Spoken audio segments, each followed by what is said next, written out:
Machado. Rigan Machado. Is the mic on?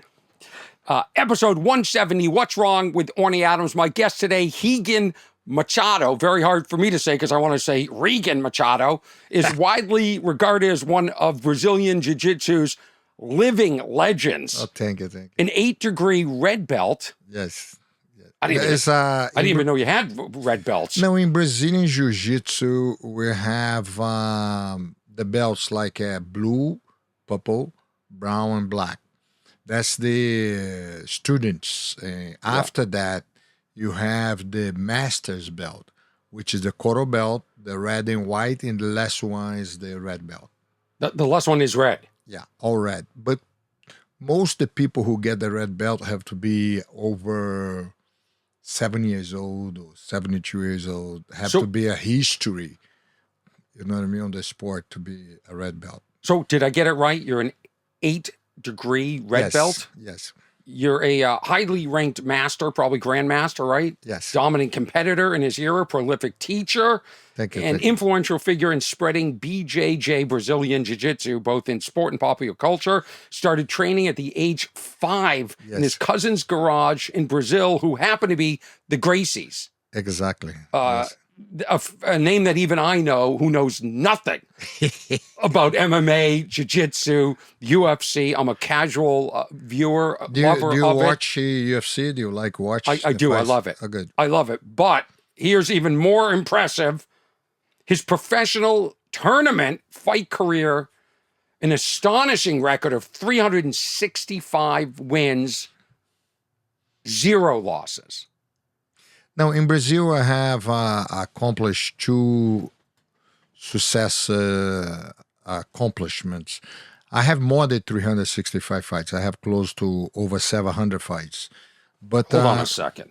No, but his professional tournament fight career is an astonishing over 700 wins, 0 losses. No. Right. I lost before after that. But my record, I have 365 fights, which are almost like 9 years, no loss. That's very difficult to happen today. But the other record I have 19 fights in one single day. That was... How long was that day? The 19 fights in one single day. I was a teenager. I was a purple belt. I remember my coach signed me to fight the junior division, the adult division. At the time, was allowed to do that. I don't know today you're allowed to do both, to sign a junior division, adult division. But I signed in my weight and the open class. The open class is no weight limit. Any weight, any side, compete on the open class. My coach signed me on the junior division, my weight, and the open class, and the adult division, my weight, and the open class. That's why at that day, to get to the finals, I have 19 fights. In one day, and what was the longest match that day and the shortest? Were some of them like you just instantly submitted somebody? I submit all the fights, but the longest one was 8 minutes. Was the semifinals. I have a guy I fought super tough. It was 8 minutes fight. Wow. Let's go back to Brazil, where you grew up. Do the Gracies still own that garage? What's... No, let me explain. The Gracie is the first generation of the Gracie was 5 brothers. Was Carlos Gracie, George, Gastão, Hélio, and Osvaldo. Basically, like Carlos and Hélio was the one who pushed the jiu-jitsu to grow. And after that, Carlos have 21 kids, Hélio have 11 kids. Hold on a second. Did you say 21 kids? 21 kids. Uncle Carlos have 21 kids. Yes. This guy was more active off the mat. Yes. He had, example, he married, my relationship with Uncle Carlos, my mother's sister married him. Okay. And have 6 kids with him. It was his last wife. Okay. And that's how my relationship happened to the Grace family. So that was one of my questions. So when your mother married into this, your mother's sister married in. Yeah. she already knew what they were all about. The funny part, no, she didn't actually. She knew, but my uncle Carlos, he was a doctor and the pioneer of this Grace family. Okay. But my mother's sister married him. She was like 35 years younger than him. And this guy was a winner off the mat, yeah. too. And she married him, was amazing marriage. He have 6 amazing kids, my cousins. And in basically, that's how little by little the whole family start with these 2 brothers, his kids, the students they have. And after a while, have like everywhere. So Carlos had 21 kids. 21 kids. So you have 21 first cousins. Yes. And how many of them fight or train jiu-jitsu? Like, was this all- mandatory? All them, even the ladies, end up doing jiu-jitsu. But I think I didn't remember met one Grace who didn't do jiu-jitsu. I think all them, the first generation was doing jiu-jitsu, and the kids start doing jiu-jitsu. And do you have kids? No, I You don't have kids. My brothers I have 4 brothers. My brothers have kids. And you're the second oldest. I'm the middle, actually. I have you are? 2 brothers named Carlos and Roger, and I'm the 3rd one. Okay. Yeah. Okay. And so at age 5, first of all, what happened to this garage? What's going on with it? Is it I a explained. museum in Brazil? No. Like, Is it a place that fighters go as a actually, pilgrimage? the garage was here. Was not in Brazil. In Brazil, we have a house. We train almost every day. Have mats on the house, but we in Brazil have schools everywhere from the Grace brothers. No? But when I came to United States, I have a cousin named Orion. He started teaching people in the garage. That's when they arrive here. They start teaching people in the garage, and that's how start the jiu-jitsu in United States. Yeah. Orion, after this Hixon, Royce, everybody was here, and he came out the idea with another business guy to start the UFC. That's how helped to spread jiu-jitsu fast. Okay. And did you live in this house where everybody was yeah, doing jiu-jitsu? that's how I started. Yeah. In America, yeah. Was in the garage. Carlos, is he considered the founder, the first guy? Again, I have to tell my listeners, I know nothing. Carlos Gracie is the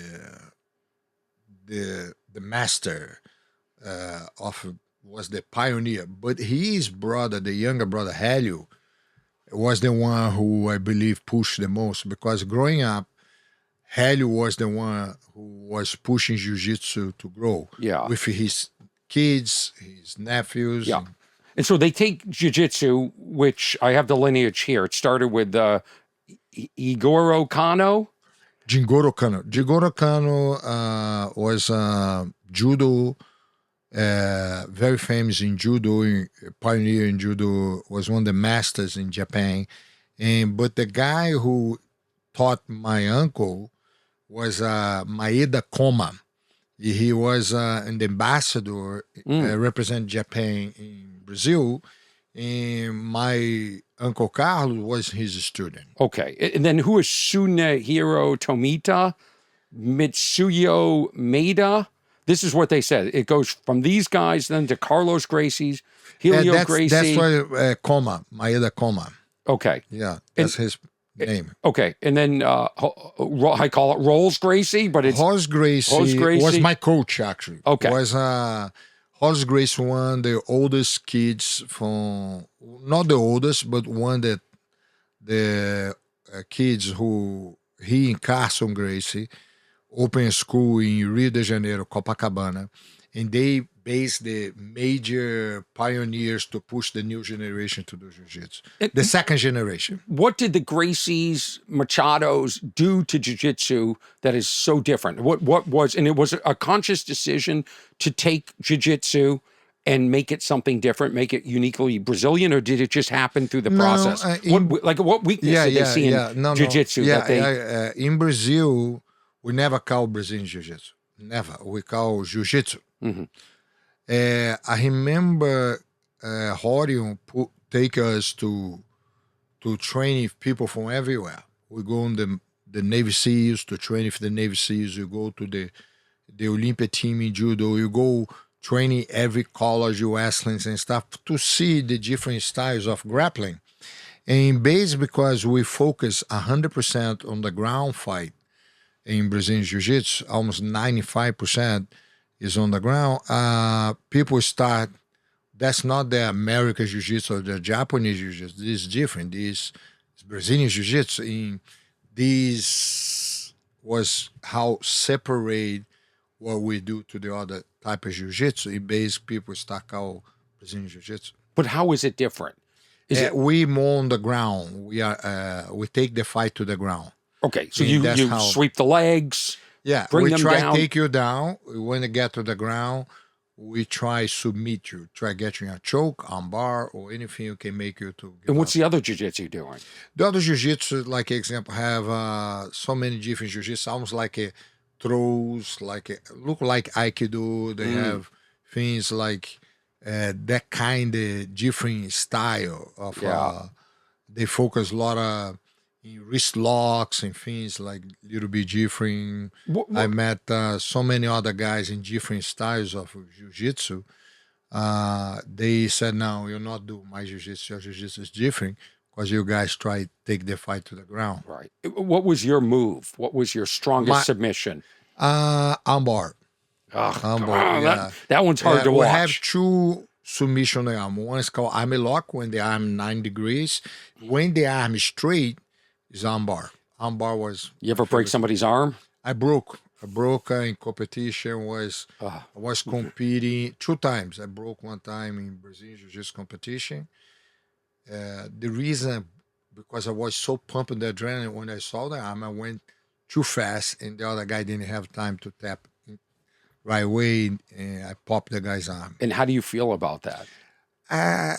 You feel bad after, but when you're in the adrenaline and you in your mindset to submit the guy, you're ready for do whatever. You're ready to break his arm. You're ready to choke him out.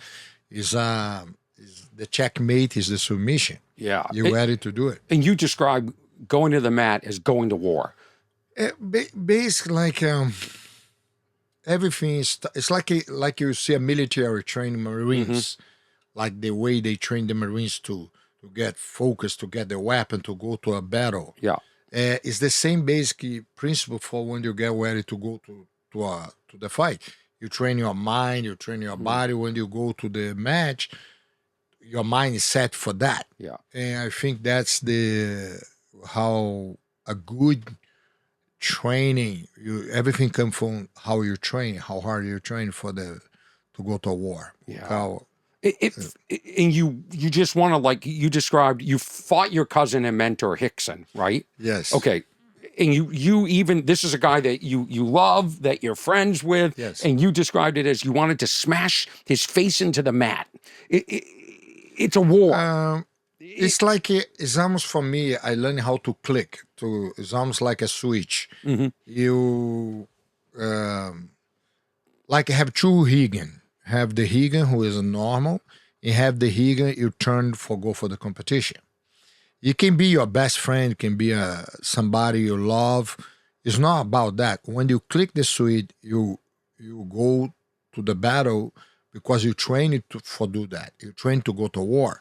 And base, he click his switch, I click my switch. We look at each other different. We look at each other like, let's go to war. And that's how come from your training. You train your mindset.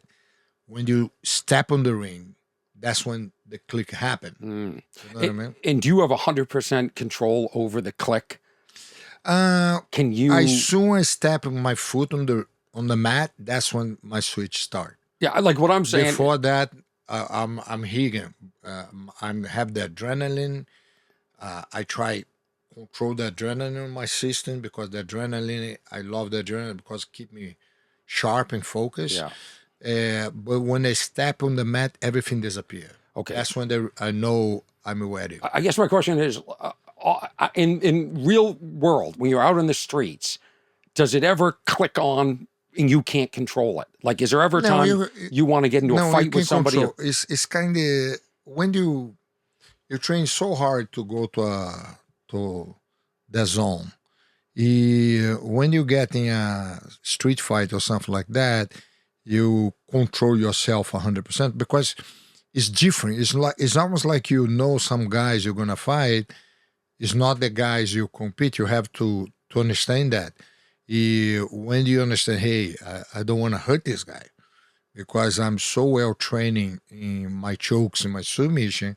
I want to do the best way to don't hurt the guy. But you must have a breaking point as a human being. Have you used your skills? I have a outside? break point. The break point I have when somebody abuse my girlfriend or somebody touch my girlfriend or do something who my adrenaline is come now. I'm angry with my knowledge and everything together because you cross the line in a level I don't accept. Right. That when they try to hurt you, I get you on your arm, I will break, I get you in a choke, I'm going to put you to pass out because you cross over to a line, and that's the point I don't accept. Do people challenge you outside in the real world because of who you are? Like for people that are listening, you're actually happened a bunch of times, yes.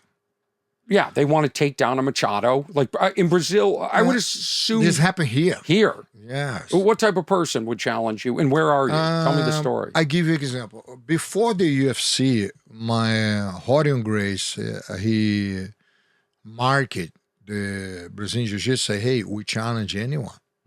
Anyone who wanna fight here, 10-1. You beat us, we pay you money. 10 times what you put the money on the table. And basically, like, we challenge anyone. But example, when they opened my school, I didn't challenge anybody, but it was my cousin who challenged. And at the time when they opened my school, was not Machado, was called Carlos Gracie Jiu-Jitsu. In basic, because in my world, I have two brothers, Carlos Gracie kids, and have Helio Gracie kids. Cousins, everything, but I come from Carlos Gracie side. When I opened my first school, I put the name Carlos Gracie. And because we have the same last name, Gracie, a lot of people come to my school to accept the challenge, but I try to explain was not me, it was my cousin who did the challenge, but I didn't speak English very well. And my brothers, I think you have to fight this guy. And where are we? Just are you in the streets or no, my academy? At your academy. Basically, I said, I'll sign these papers for you. Don't sue me. And let's get to fight. How fast did that fight last? I had probably total maybe 16 guys come to challenge us in different time. You have example one of the stories. I'm not gonna mention the name. This guy, big guy, like 6'4", 235 pounds, 240, was a phenomenal kickboxer, like a biker look like, long hairs. And he come to challenge me, but I realized when I took him down with the adrenaline, I got right away in an armbar. I realized I went too fast. When I went too fast, I popped his arm out the sock. And I realized the guy arrived in my academy in a bike. Yeah, it's not getting home now. He came ride the bike. I said, man, I have to take this guy to the hospital because I don't know how to put the back, the elbow. And I took him to the hospital, be sure he's okay. And after this, he became one of my best friends. Oh, really? Yeah. Who is it? Can you say who it is? Or his name is Rick. We traveled to Brazil a bunch of times. He's come this business of security guy. He used to do a security guard of wealth people to travel. Yeah. One time he called me. He said, hey, you want to go to Brazil? Because you're Brazilian, I have this billionaire guy. I said, sure, yeah. The billionaire, super nice guy. I travel with him to Brazil. His name is Rick Young, and he's one of my best friends. How's his arm doing? His arm is okay, but it was just because I put the pressure, dislocate the elbow. Yeah. And the problem sometimes is the tendons. You get the ligaments sometimes stretching. Yeah, a little bit. You have to have some rehabilitation to come back 100%. Yeah. Well, I guess on the streets, walking around Brazil, I mean, you must be a huge celebrity in Brazil. Anybody ever come up and just challenge Yes. you? Drunk people? Exactly. Yeah. And The last I remember a fight. do you diffuse that, or has it ever gotten No, to the point? diffuse. I have one time. This was a fight scene I have in front of a nightclub. Yeah. I was walking with my girlfriend, and this big biker guy come and grab my girlfriend's butt. I didn't see it. Mm. Yeah, I was walking like this. I just felt something was wrong with Yeah. her. 'Cause Yeah. she was like I thought she dropped Yeah. something on the ground, a purse or something. So you drop something on the ground. I keep looking down on the ground. You okay? And she was a little shocked. Mhm. It sounded like I keep walking for her. I keep look back. I look. I see this big guy with long hair, bodybuilder look like, and he keep a look at me. I didn't understand what's going on. And he start giving me the fingers, and I look back to see have anybody behind because I know this guy. I don't understand why he. Right. But he was. I didn't see he grabbed my girlfriend's butt. I realized he was walking my direction. He had probably 8 guys with him, all the bikers, motorcycle, how Ranger look like. And I was walk outside the club. I didn't want to fight in front of the club, but he didn't know I have 10 friends on the other side, all fighters. Yeah. And This is in Brazil. That's in Brazil, in Rio. It sounded like my friends look at me as I did like this. My friends already realized like, oh, there's a problem. Yeah. And my friends come behind the other bike and say, hey, we with him. Is everybody fight or just him? And the bikers, the other bike, no, like, just them, like one. Yeah. How many bikers were there? Or probably have 8, 9 bikers. I have 10 fighters. Yeah. All fighters, this is good. friends. And when he come to me, I said, hey, man, I don't want to trouble. I'm here for my girlfriend. I told my girlfriend to go across the street in case anything happened. I don't want her close to a fight. And it was kind of rain, little mud here. And the guy walking close to me, he spit on my face. Spit? Yeah. And I grabbed him. I took him down. Big guy, was not even bigger than me a little bit. I brought him down. And I got his back and I choked him. He passed out. And when he passed out, people, oh, you killed my friend or whatever. I said, no, I didn't kill him. I wake him up. I put him in city. He wake up. He look at me, stand up against, hey, man, I think we're done. Let's finish. He spit in my face for the second time. I said, this time I took him down, but I punched him a couple times on the face. Choke him again. He passed out. But this time I wrap his arm around his neck. I slap his face for him to wake up. Yeah, I told him, brother, I swear to God, I don't want to hurt you. I want to, I'm all dirty already, rip my shirt. You spit on my face one more time. I swear I'm going to hurt you. You're going to wake up in the hospital. Don't do that, please. And I let him go again, but he was tired. He was exhausted. He's sit for a little bit. He keep a look to see what's gonna happen. His friends, no, let's stop. And he tried to shake my hand. He shake my hand like this. And I want to buy a beer. So no, I'm going home. You guys best friends now? No, the guy want to buy me a beer. His friends to squash. They never tried to get involved. The friends. Because we have all the other guys ready to fight in case anything. Well, your uncle had 21 kids. It feels no, like these all friends I grew up with. Right. But the bottom line, I got on the car and I was driving to go home, finish the night for me because all dirty. I said, man, go home. Yeah. My girlfriend told me the story.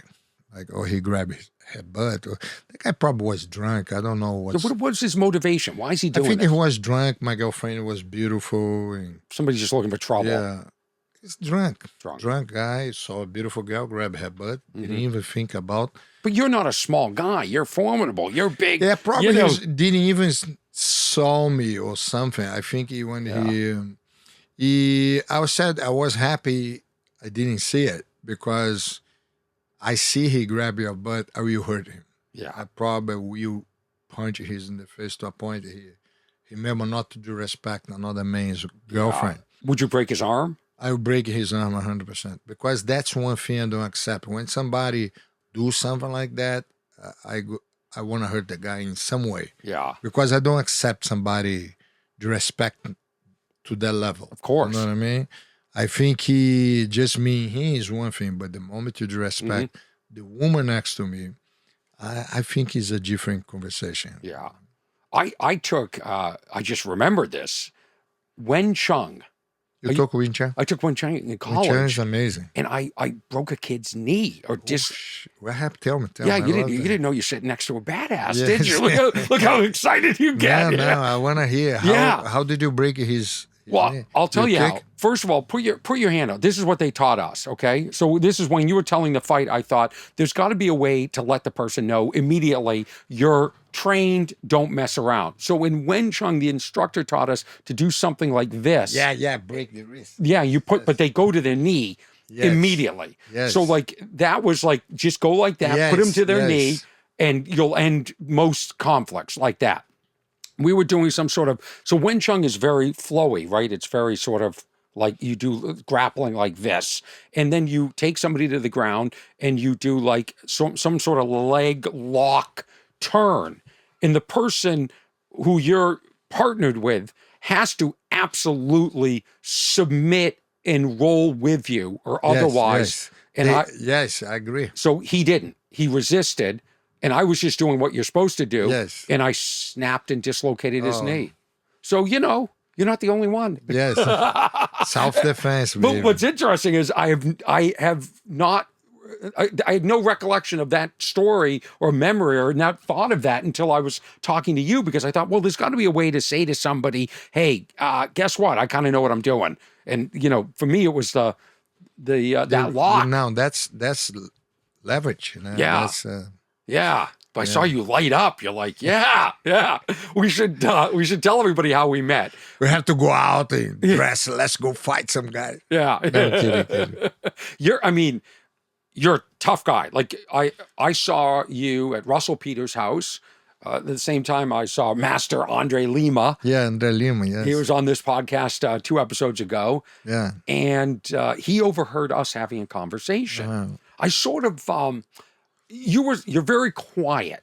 Now, I noticed Thank you. a lot of people that have their shit together, that have nothing to prove, that have mastered something in their lifetime, have an inner zen and peace to them. And I'm attracted to that. I'm not attracted to the loud guy. There was a guy at the end of the table who kept interrupting us. That was some director or whatever who,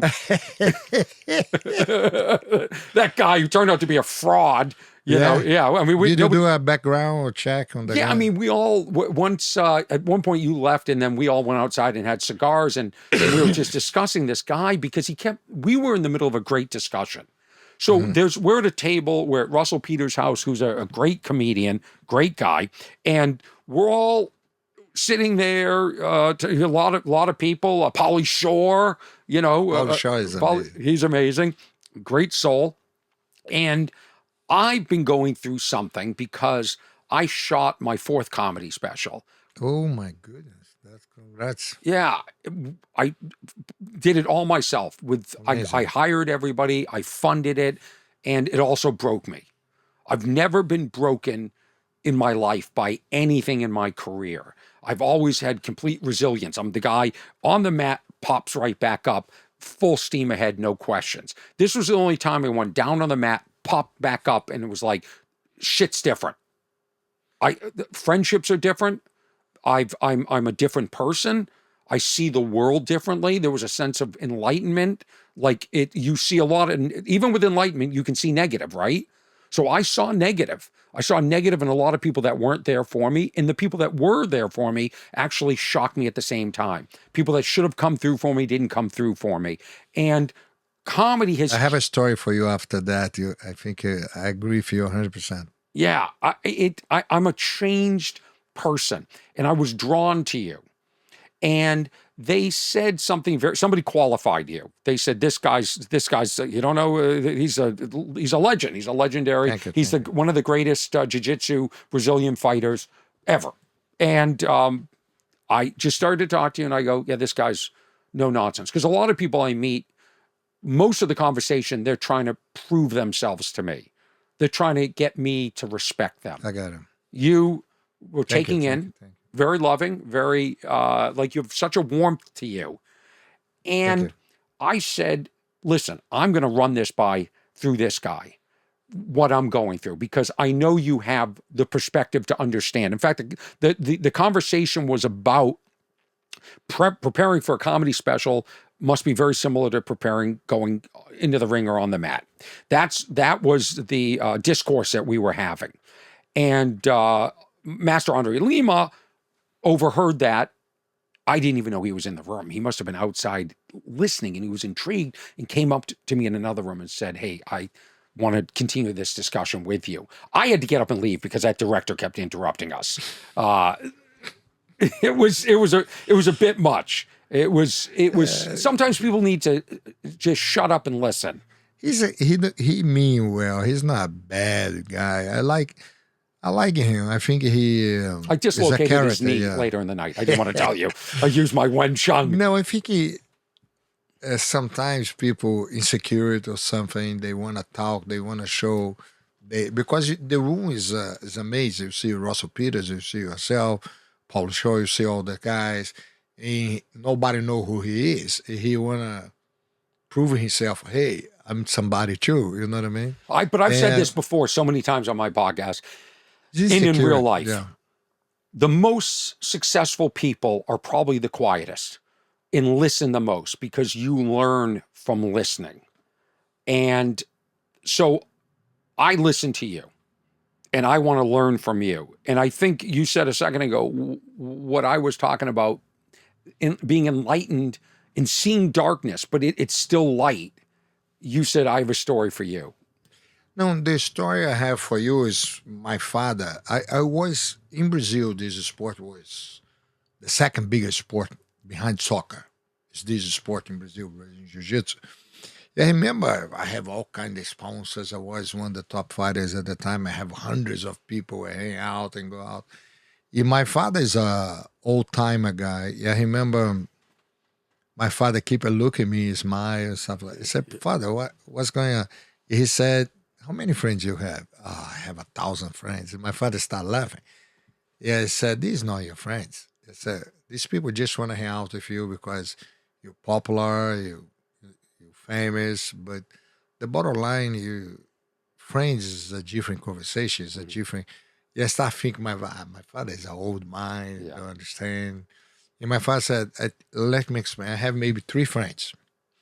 But these guys, I grew up together. I went to school together. I went to a war together. This guy is a type of guy, I die today, they will take care of you guys. These guys, I need blood transfusion. They give his blood for me.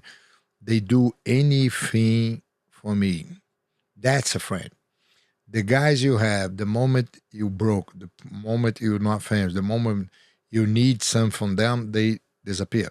That's not friends. Friends is a different thing. Later in life, I start to learn these lessons because you little by little see friendship is almost like you write a book.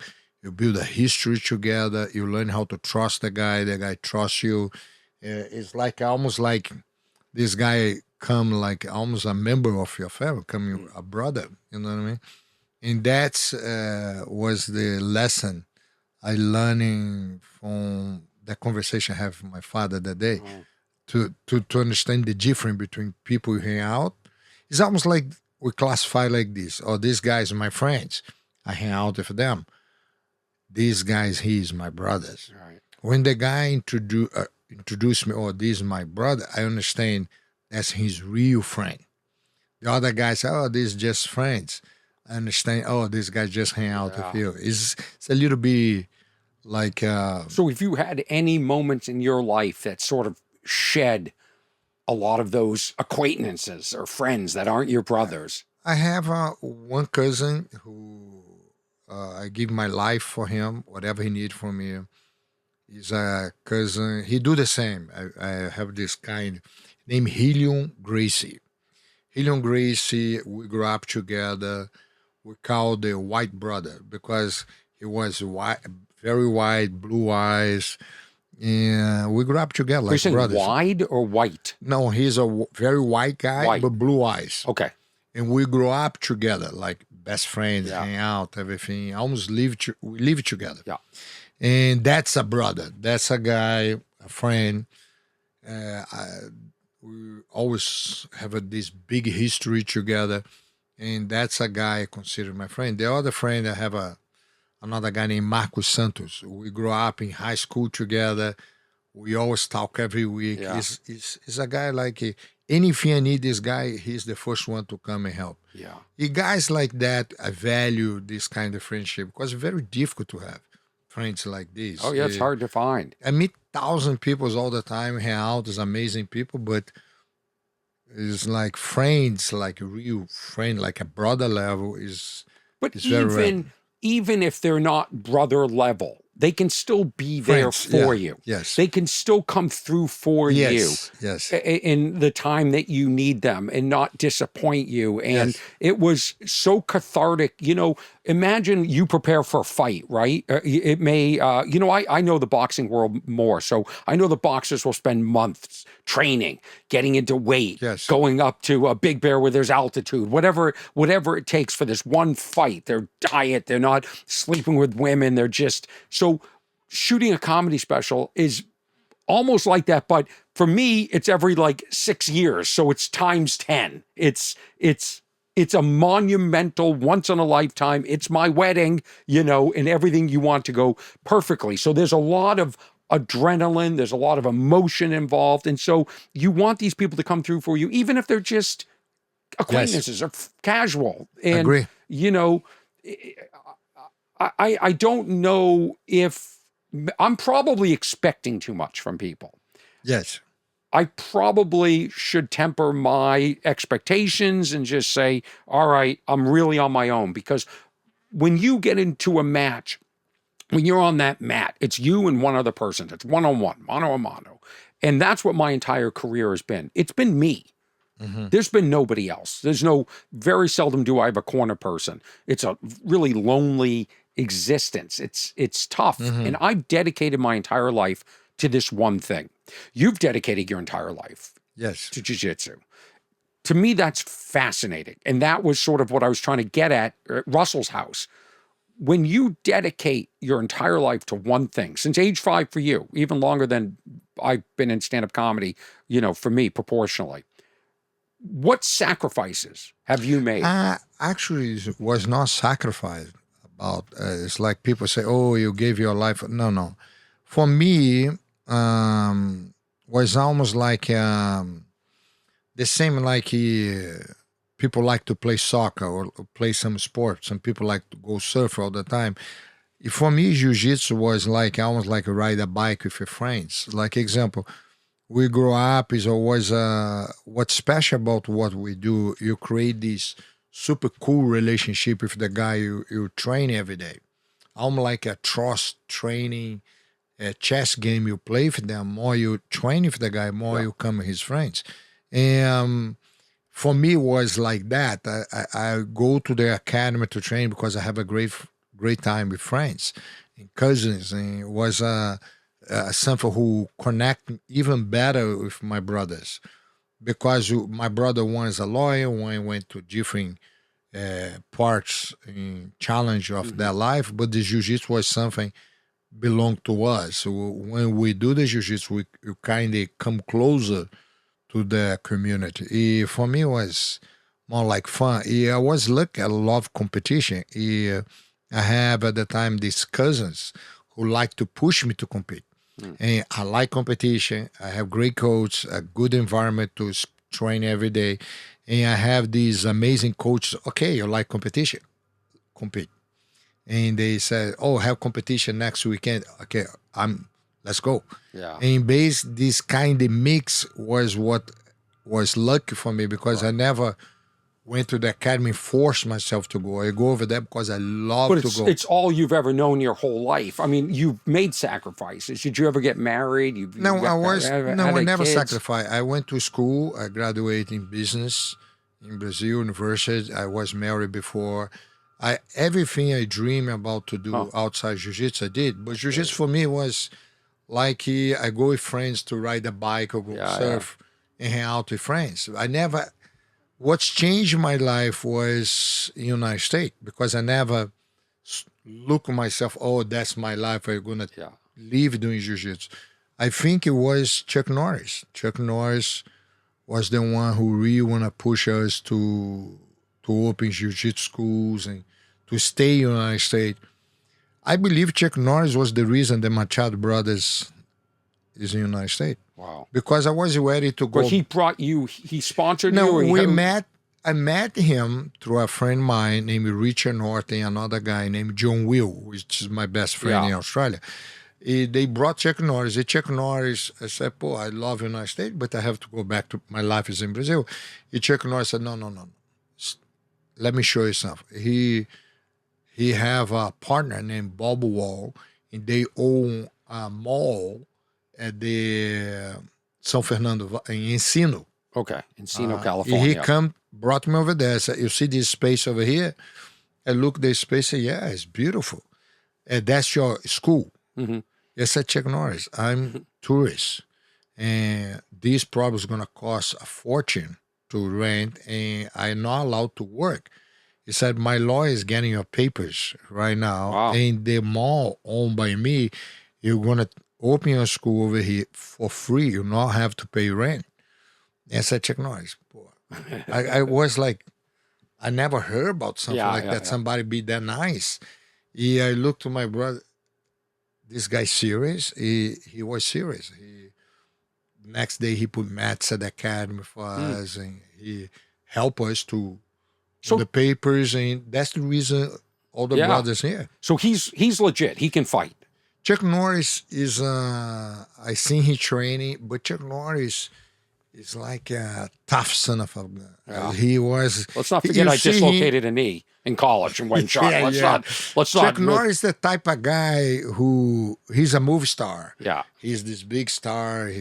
But they have another side. I never call Chuck Norris Chuck Norris. I call him Carlos. Is that his real And name? all his friends call him Carlos. Oh, really? Yeah. Oh, I didn't know I that. say Carlos. Chuck Norris have the look. You cross the line. Oh, really? He's got yeah. He is gonna be hell break loose because he come to. He's a phenomenal experience as a boxer, as a kickboxer. He can fight. He can fight. He can handle himself. He can handle. Yeah. Are you in touch with him to this day? Yeah, he's still Yeah. like it's like we come one of the best friends of the Machado's. Chuck Norris. Anytime you can become friends with somebody without breaking their arm outside of a bar Now, or Chuck submitting Norris, them in a street we fight. look up to him like older brother. Yeah. You know what I mean? Chuck Norris for us is a brother. We love him so much. Yeah. You mentioned your dad. What did your dad do? My father, I was a lawyer, like a judge. He lived his life through us. It's like almost like he couldn't believe we come these amazing athletes. He looked like I'm not an athlete. I'm a judge. Yeah. You know what I mean? Yeah, because I was curious, like, My father was not an athlete. My father was a judge. so he was never a- threatened by the fact that his 5 sons are training. No, he With- loved it. I remember one time that was so cool. He had this best friend in high school. You reconnect to the guy, and the guy said, "Oh, come here, my house, meet my family. Yeah. I have my kids. Come here to breakfast." And my father, "Oh, can I bring a couple of my kids?" He said, "Yeah, bring your kid." He called his kids, Yeah. but I was like 6'2", 200 pounds, muscles everywhere, my brothers. And three, me, my two brothers in t-shirt. We arrive over there. The guy look at us like, because my father's a little guy. It sounded like he see these three giants behind my father. He looked like, who's this? Your bodyguard? No, that's my kids. Yeah. That's not kids. That's huge guys. Like, we sit on the table for breakfast. But it was so funny because he have two daughters the same age as us. Yeah. And the girls just wake up. And the girls come to the, do you know when you just wake up, pajamas, hair all over the place? And the two girls, when saw us, both screaming, running back to the bathroom. To get made up? To make up or something. Because they, who these boys? Yeah. And his father, the father of the girls, look, what the hell is going on? How old are you? You're like 16? We like 17, 18. Yeah. And the girls come back and make up, the hair all done. Like 20 minutes later, and the father like, wow, what? women in Brazil get ready fast. 20 minutes. 20 minutes later, they come, they sit down, and the father teases them, why you guys are... The girls, stop, daddy. You know what I mean? Like flirting with the... Did you end up dating any of them? No. We like a little sister, no? Yeah. For us, we take them out, but we protect them like little sisters. We adopt them like member of the family. But it was kind of the night. My father loved this kind of situation because everywhere he go, he arrive with his brothers.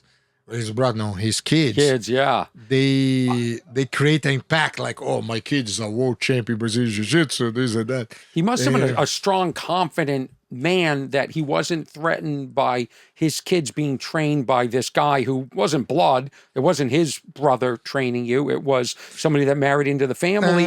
Because the Gracies must have become like a father Uncle figure. Carlos for me is like my like a second father for me. Yeah, I grew up with him, look up to him as a father.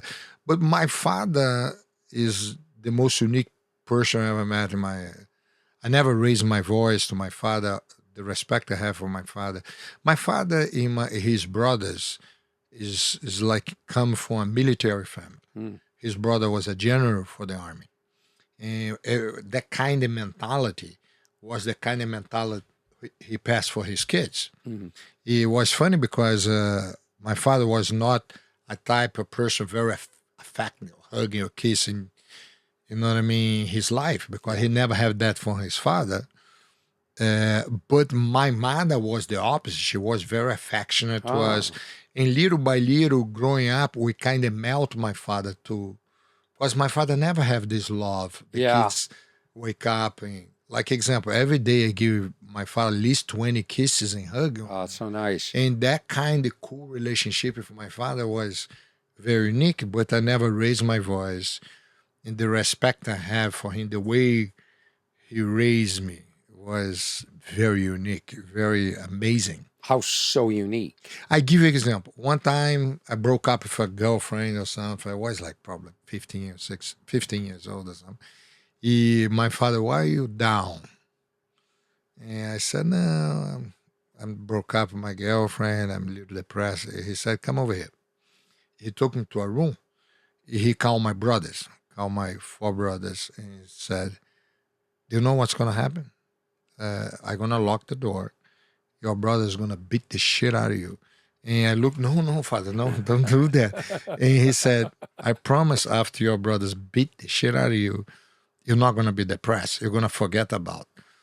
He sit down, look at my face. My son, I wake up every day. I go to work, come back 8 at night. I have to worry about all your kids go to school, all your kids have food on the table, all your kids dress nice. For you don't get stressed, for you to have a life. What you're going right now is nothing. Tomorrow you're going to meet the other girl. Just go out. Have fun, enjoy your life, because this moment is the best time you're going to have in your life. Yeah, even though your brothers are about to beat the shit out of you.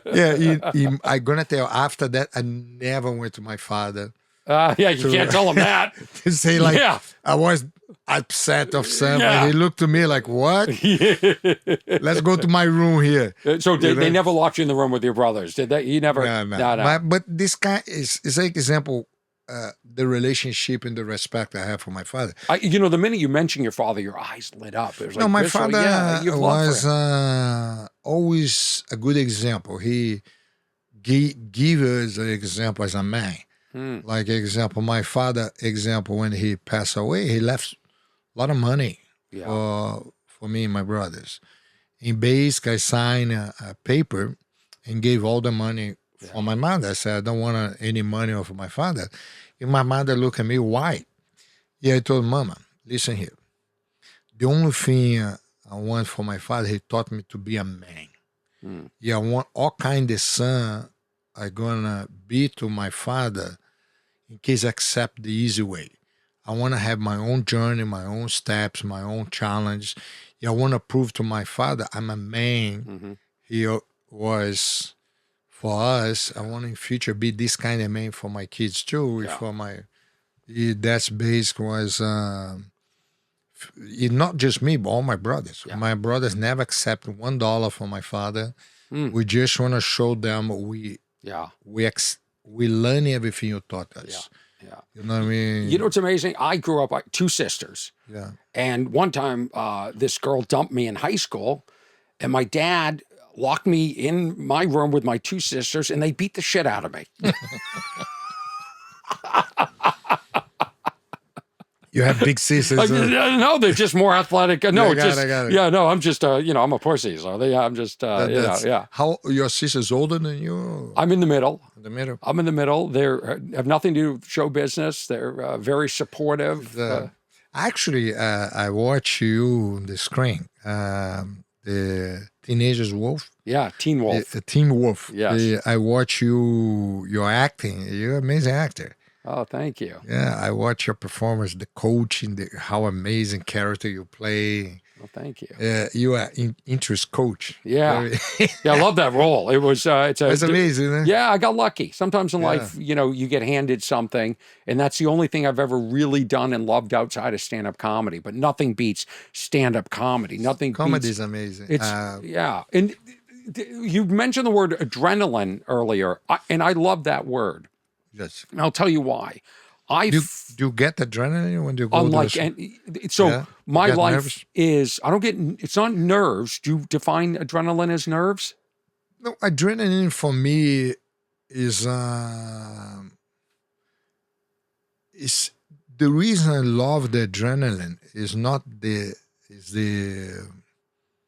adrenaline you can take in many different ways. I look the adrenaline, people get afraid to fight because they have the adrenaline.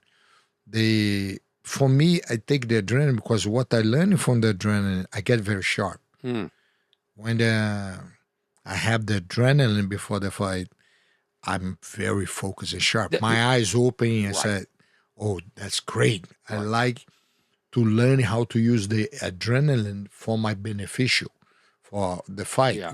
By competing all the time, I like the adrenaline. The problem I have when they don't have adrenaline, when I'm so comfortable with so confidence, I know the guy gonna fight is not gonna challenge me. I don't like that feeling. I like the best feeling for me to have the adrenaline. You look across the mat, you have another guy who wanna go to war. The guy don't wanna back up. The guy training for that. And when you go to war, if you're not that great warrior and you win the fight, that's the pleasure I want to have. I want to have this great sensation of winning a fight against. I hate to go on the mat sometimes. I look the guy. You're not it's motivated. Not a challenge. Yeah. You're not challenged. Yeah. I find even this conversation, I'm adrenaline surging right now. I have to stay focused. I want to listen to you. I want to let you speak. I don't want to interrupt, but I also want to be interesting. I want to keep the conversation going, but to stay this pinpoint focused. It's also very zen because I'm not thinking about my stocks right now. I'm not thinking about, is this person calling me back, whatever. I'm just with you. And when I'm on stage, it's the same thing.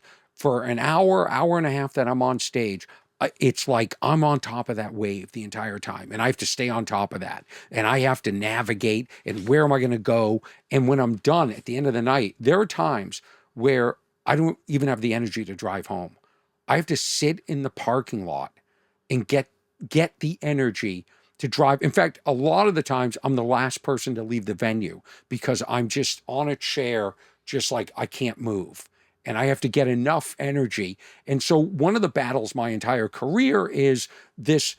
I go from there's nothing, nothing. I'm watching on TV, 90 Day Fiance, nothing, to now, okay, here you go. You're on stage. Here you go. You're doing a podcast. And I struggle with what I call adrenaline dump. Like it's gone, and then the next day I have to like recharge the entire day. Do you feel that as well? Yes. I felt exactly what you're talking about. Yeah, it's amazing because the bottom line, I think everything you have to love what you do. I think the reason I felt privileged, like I love what I do. Even today, when I go to the academy, it's my favorite place to come because I don't feel it's work. I Yeah. go over there, I hang out with my students, we exchange, we training. And some of my best friends are my students. You know what I mean? Wow. And I think the Buddhists say the perfect teacher is the student. oh yeah, Yeah. that's awesome. Yeah. Do you enjoy teaching more or fighting? I love teaching. Feel safer? Yeah, but teaching is for us a little bit different. It's not just come and show you techniques. Growing up in Brazil, Carlos Gracie and my family, my brothers, the lesson I have when you become a good teacher, when you help the person to become a better person. Mm. Like a guy come a better father, a guy come better You're like a his- therapist. Exactly. Yeah. In base, that is what we training for. When the students come to the academy, it's not just showing him some techniques, it's to mold him to come better. No, I felt that immediately. When I saw you at Russell's, I said, I can Yeah, learn from this yeah, guy. This yes. guy can help me understand myself and what I'm going through in this time, because it's something as close as I am to my parents and my family. I talk to Yes. them every day. They'll never understand what I'm going through. And my true mentor was a comedian named Gary Shandling. And Gary was a guy that would have been here for me in this period. He passed away. Oh, sorry about that. And he would have understood. He helped me understand what I was feeling before I was capable, because he had been there.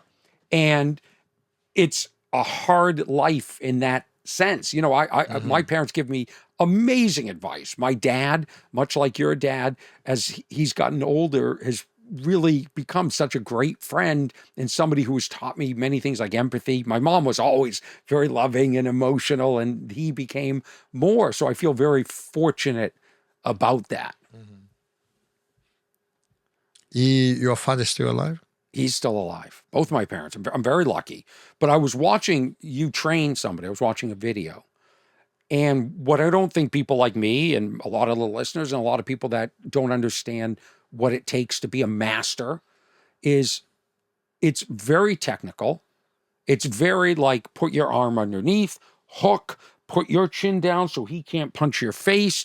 It takes a lot.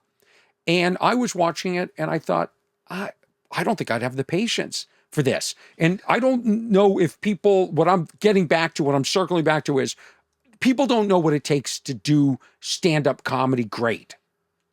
Yeah, I have so It's many as questions for nuanced. you because Please. one of my first big friend stand-up comedy was Russell Peters.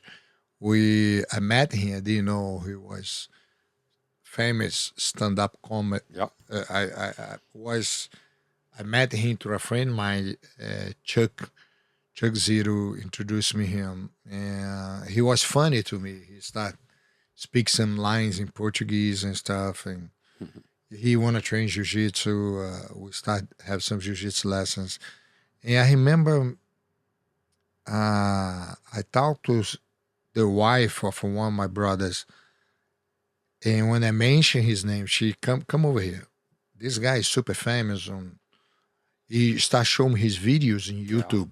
I was very impressed because the quantity of people come to watch Russell Peters specials and thousands of people. Yeah, I was talking to Russ. I didn't know you that famous. You know what I mean? And little by little, he started bringing me to watch some of his shows when he doing West Hollywood, La Factory, or some of this place. They said, "Hey, you can come over." And I watch a bunch of other comedians before him, and I start see the difference of styles of comedians. And I see the Russell Peters sometimes come, and the whole time he was playing people in the audience. Right. Crowd work, talking to the audience, engaging. Yes. Engaging, Yes. tease them. Before it was very popular, which it is now. Russell was doing it. Yeah, I always look, I said, man, this guy is amazing because he used, and he was so good. And I start attracting myself to start watching more specials, start going to more shows. I remember I have the opportunity to meet Dave Chappelle through friends. His son was doing boxing. Dave Chappelle, I start following him. I was what an amazing comedian. And I started watch all these different comedians. I used to have a friend who comes super famous, Matt Rife. Yeah. He used to train Little Bit Jiu-Jitsu. We work in a couple moves together. And I was overwhelmed. But one comedian, I watch him, it's hard for me not to lose myself, was Joe Coco Diaz. Oh, yeah. Joey. Yeah, of course. Yeah. I don't know. That guy he gets you, huh? I don't know. His style of comedy is almost like he tells these stories who's so bizarre. I remember one time he was telling a story. He have a girlfriend in New York or someplace, and she have a cat, and the cat hate him. And one day he was over there, and I'm gonna have some cocaine or something. He put like this, the cat come like this and run. After he tastes the cocaine, the cat he run away. Yes, like this story. After a while, the cat start following everywhere he go. And he start smoke cocaine. The cat talk to the cat like this, and smoke pot with the cat. I say, where did this story come from? But it was so fun the way he put the story together. I said, man, this guy's crazy, funny. He's entertaining, and he's from he's street. He's a street guy. You're a street guy. He's a street guy. It's a realness and a rawness. And, a lot of comedians out there they're inauthentic. They're not from within. It's like I remember this guy one time I watched, he's doing his comedy. He's the most dark comedy guy I ever seen in my life, but it was something funny. He said, I have a friend of mine one time. She said, hey, I'm going to do abortion. You come with me? Before she go to a bar, he said, what do you tell the girl? Hey, go over there, break a leg. Oh, hey, go over there. Yeah. You don't know what to say. Yeah. In the way he'd say these stories, everything dark.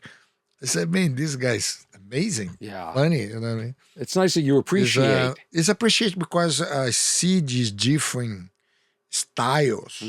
What's your style? How you like to tell stories? You like to mix it up? Or? It's anything that happens to me in real life. They're all real stories. And it's stuff that makes me laugh and other people laugh. But what probably makes me different than a lot of comedians, which I think you'll relate to, is I work on a bit. I'll eliminate a word, I'll eliminate a sentence, I'll add something, I'll make it as concise. So I work to perfect something before. So when I do a special, like the special I just taped, it's 82 minutes and it's non-stop. So I love getting it perfect. And it's the same thing with jiu-jitsu. You got to hook this way, go this way. Exactly. Because you are making sure you are 100% protected and in the best situation to win in that moment. That's what, to me, stand-up is. To other people, people that you've mentioned, they're more free flowing. They're more jazz. They're more like, let's pick up the instruments. Let's start playing. Let's see where this Go goes. with the flow, not Yeah. And they're naturally funny but you people. well prepared. I'm well prepared. Everything. Yeah. I Every remember situation. And every situation is different. I was in Covina this last weekend and I walked out. I don't know this community, but I'm the only white person here. It's a very, Latinx, Latino, and you just have to sort of adjust stuff. And I like to sort of make fun of the audience at the same time, and then that draws me into a bit. I know how to guide somebody to get me where I want to go. It's like an illusion. And I'm up there going, well, this could get nasty at any moment because these people don't look like me. They look like they're pretty tough. And, you're just, man, and it's a tightrope. It's like crazy because I watch YouTube, some special about people try to hack the comedians. Some drunk guy come. Oh, heckle. Heckle. Yes. Say heckle. Yes, heckle. They try to, some Yeah. comedians so good to come back and, Yeah. oh my God, I was so impressed how. To me, crowd work is, I can do it. My can do brain works really fast. I love it. But to me, the challenge is writing the perfect line, getting it as good as it can get. That to me is the challenge. So there I feel the kinship with you because when I'm watching you train, there's a ballet, there's a dance to it. I have my style is different from exactly like some people go so good on the flow, they dance the music according what's gonna happen, the counterattack, have different styles, but my style was different because I was not like I give you an example. I have a brother of mine who you teach him the techniques once, right away he apply. He's a gift of God in this in jiu-jitsu. Me was different. I have dyslexia. I have a lot of mental issues. When I get the techniques, I was successful by drill the techniques thousands of times. Try come to a point that the techniques come very natural to me. And when they try apply, the time to do the technique was perfection. But for me, I was not a type of athlete. You teach the techniques, I right away able to do perfectly. But there's a danger to that. And I'll tell you what I think the danger is. Go ahead, tell. An overconfidence. Overconfidence. I believe that you probably should do these hundreds, if not thousands of times, so you're not even thinking. So it's just sort of rote. It's just sort of, I'm in this position, I do this. And I think if you learn it right away, then you're like, I'll learn it the week before the fight or whatever, I'm fine. But I think there's something to memory commitment. Am I right or am I wrong? It's almost like each fighter is a different way to fight. It's like every fighter have his own identity, his own DNA, their own. Some guys gifted by God. When you get like every 1,000 guys, you have one guy have this gift, which you teach him one time. He is genius on that. Yeah, I'm not like that. Okay, I have to go the hard way to do it. Okay. Is that like a Hixon? Is that Hixon? Hixon was your mentor that you fought in 1986. Yes. Okay. Yeah. I guess what I wanted to Hodger. Hodger is that the contemporary? Is that the Hodger? I have two Hodger. I have one is my brother. Yeah. One is a cousin. Okay. Who's younger, right? Yeah. Hodger Gracie for me is the most unique fighter from the Grace family. I have opportunity to watch. Roger Grace is calm. He is a type of guy, he take a nap before his fight. Oh, wow. But what he have, his gift, a physical gift.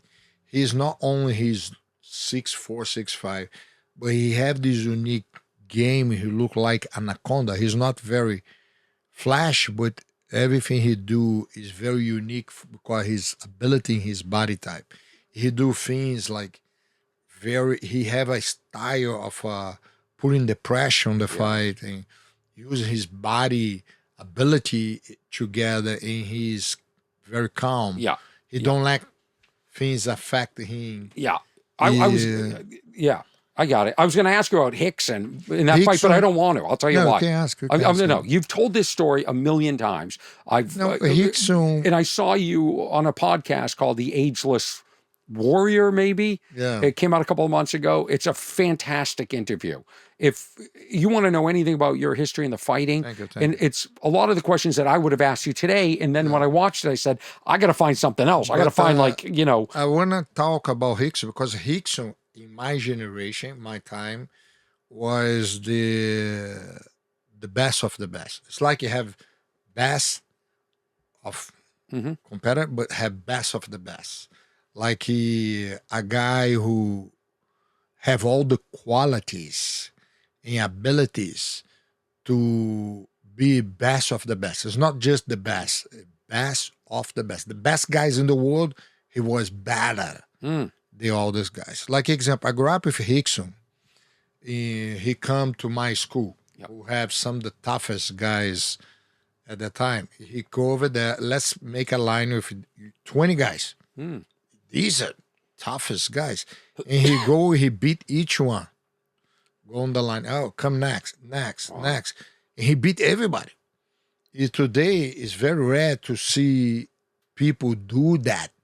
Like this kind of the training. Hicks was do that. Hicks was a type of guy who he's training, he wrestled 20 to 30 guys. He beat everybody. Is some of it, and not to sound ignorant or disrespectful, that you guys were first in the game, so you knew these moves ahead of these people? No, what happened, Hixon is, beside have all these physical abilities, he's a very good strategic fighter. He was very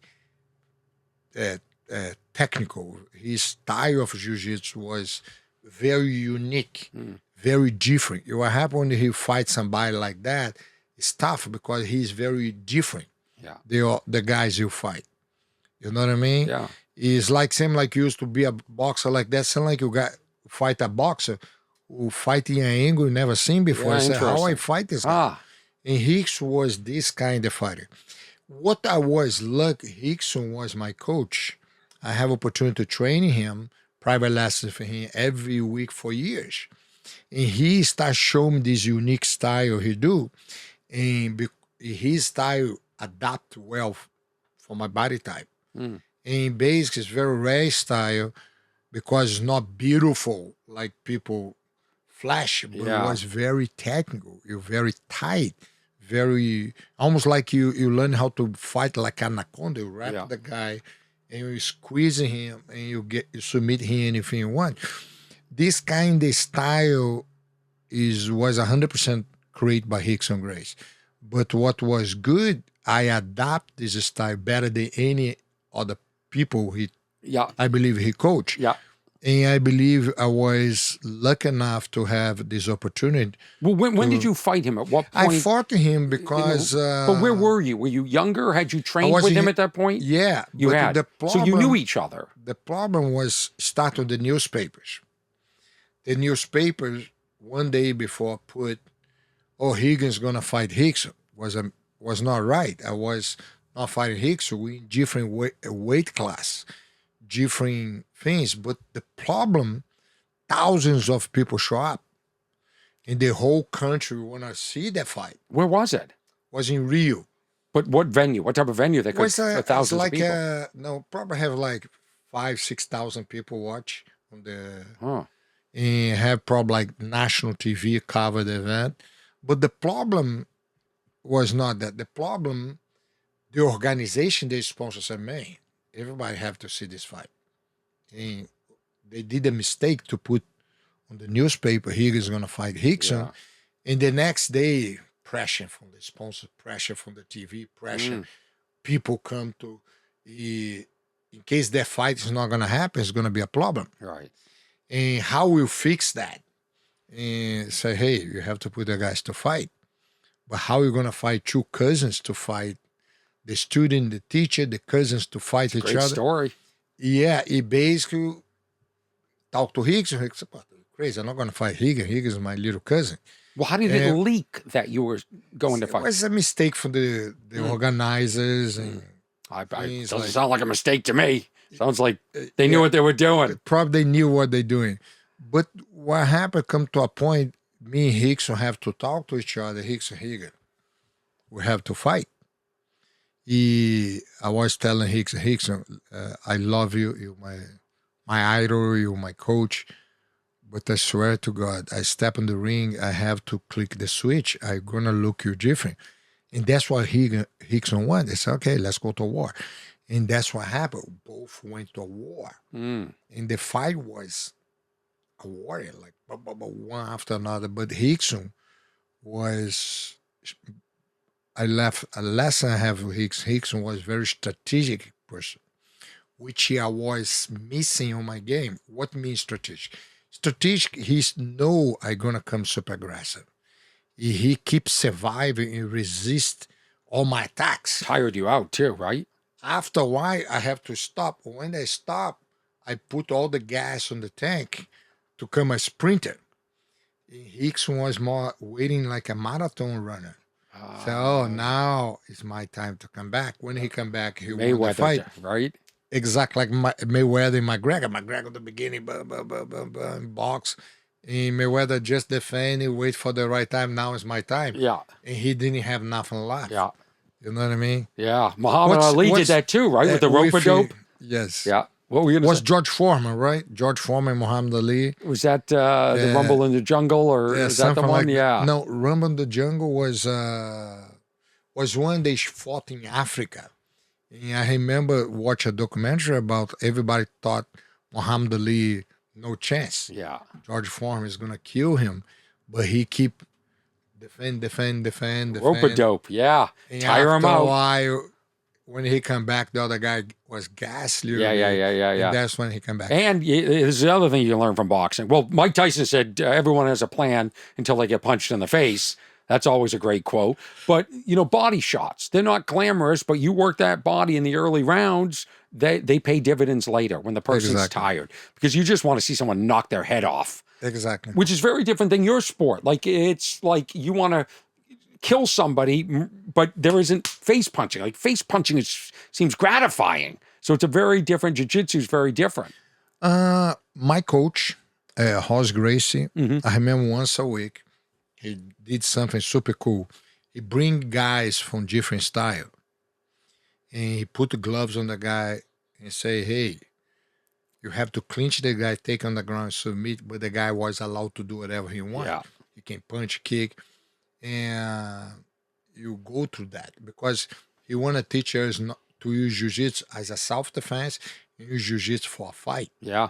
And basically, we have to learn boxing. We have to learn some throws. We have to learn everything because he training us to be a well-rounded fighter. Yeah, not just jiu-jitsu guy, but to come a fighter. And you did too. some street fighting too, like bare knuckled in the early days. No, I did some fights like that. Hollis put set up some challenge, but Wasn't Carlos against this? Carlos Grace. Yeah. No, No, he wasn't. So I think fighting is part of us. Okay. We learn it, you grow up, watch people fighting, stuff like the fighting comes from the training. You train you the right way, fight is a compliment. What do you could never imagine that this would then turn into MMA, UFC. I think I give all the credit for Orny and Gracie. Orny and Gracie and R. David, because Orny and Gracie, I think Orny and Gracie was the one have all the credit to what he did to UFC. He put Hoist to fight. And I think the first 2-3 UFC helped Jiu-Jitsu to explode. After this, Jiu-Jitsu was crazy. I've been travel doing seminars. I give over 1,000 seminars. I been over 100 countries because of the UFC, Orny and Gracie. Is there a reason you never fought in the UFC? No, I think at the time I did a choice because I was getting older, injuries, and at the time you didn't make enough money. You start think like, oh, I went already. My body start have a lot of issues, and for me to step into UFC, at the time was not like today. For sure, you at the time you make that kind of money for sure, 100%. But at the time I get offers like few $1,000s and stuff here and there. That stuff is not worth to make this money to go to the process to get ready to fight. Yeah. You know what I mean? You ever fight your brothers? No, not my brothers. No, never. Just even we fight every day at the house. not like in competition. You close with them today? Because we're different weight class. Always my best friends. Yeah. Who's the biggest? Me. I'm the biggest. Yeah. I'm the tallest and that's funny because sometimes people come to challenge at the academy at the time. I'll always end up with the big guys. The smaller guys, I say, you take it. Yeah. You know what I mean? Tell me about the academy, because you're in Beverly Hills, right? I'm in Beverly Hills. Anybody who heard this show, you can come to my academy and have 2 classes for free. Oh, wow. Yeah. But I have to mention your name. Mention the Orny Adams podcast. Yes. I love it. My academy is in Beverly Hills. Right over there is the address 8621 Wilshire Boulevard in Beverly Hills. And it's a private gym, pretty nice, a little bit over 2,000 square feet. I have a couple hundred people training there. I have almost like 8 different black belts helping to coach. And the academy is amazing, but it's a good spot. And where do they find you on social media? My Instagram is Rigan Machado, which you can contact me there, or the academy is called the Academy of Beverly Hills. I call the Academy Beverly Hills. What's the highest degree? Your 8th degree red is 8th the highest? No. I have the master series, like quarter belt, black and red. After this come 8 degrees, the red and the white. And the 9 degrees, which the last belt is the red belt. Well, you have to be a master, right? Yeah, no, that's the master series. You have to. So are you a master 8th degree? I'm the master, the second belt on the master level. Almost like the whole world maybe have 15 or less than 15 people with this belt. Yeah.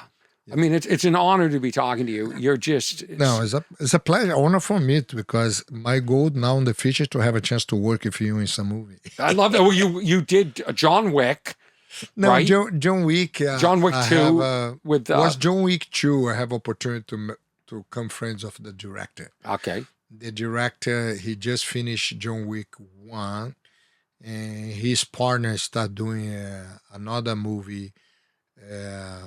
He want to do John Wick. Yeah. Too. That actor, I'm blanking on his name, the actor in John Wick. Why am I? Keanu Reeves. Keanu Reeves, yeah. So I saw an interview and he was talking about you and the honor of working with you, but he didn't seem to be interested in jiu-jitsu. It's just an acting job. It's funny because Dana White, one time, I was talking to him, he said, he asked me Keanu Reeves, a blue belt, purple belt. I said, try to explain to him like, hey, he's not. Yeah. He only trains jiu-jitsu or judo or these things for the movie. But he's not practice every day because he have a lot of injury. He injured the knee, have shoulder, neck. Mm-hmm. He do enough for the film and to do his own stunts. But he trained like a maniac. He's over there every single day doing the drills, He's the most professional person I've ever met. You want to know my problem with the fight scenes that you were involved with coordinating? His shirt never comes untucked ever. Okay? This guy, I have no hips. I have what we call snake hips. So I can tuck my shirt in. Within minutes, if I walk to the car, it's untucked. This guy's kicking around, doing flips, rolling around on the ground, jumping out of buildings, and his shirt is perfectly tucked in. It's unbelievable. I want to thank my guest today, Rigan Machado. Go to his academy, mention me, get 2 free lessons, and watch. Listen, I don't proclaim to know much about, jiu-jitsu and the fight scene. I just wanted to talk to you as a person. I'm actually more curious if you have other hobbies like gardening or something like that. My challenge is to become a director. Okay. Yeah, I'd love to work a with you. small film. Yeah. Now I get ready to direct 2 more. Yeah. Small films, but I'm going to get there. There you go. What's Wrong with Orny Adams, episode 170. I'd like to thank Eric Stoltz for mastering the audio. Thanks to everyone on my Patreon. This will be up on YouTube in a couple weeks. The audio is available now. This is a unbelievable guest that you should go watch other podcasts where you really talk about the evolution of the sport in your life. Thank you. I didn't want you to repeat everything that you've already said before. Just to meet you was an honor and a pleasure. Yeah, absolutely. And I know you want to get me into the, into the dojo. Is it still called the dojo, or is that? Yes. Yeah, to grapple. You're my guest anytime. I'd love it. I'd love it. Thank you for everything. You're amazing. You, sir. Appreciate it. Yeah, and I hope you enjoyed it, because my biggest fear is that I love it. Someone leaves here going, I think you just wasted my time. No, it's a pleasure. It's a pleasure and honor. Thank you so much. Thank you, sir. Yeah. You're a good man. You're a good man.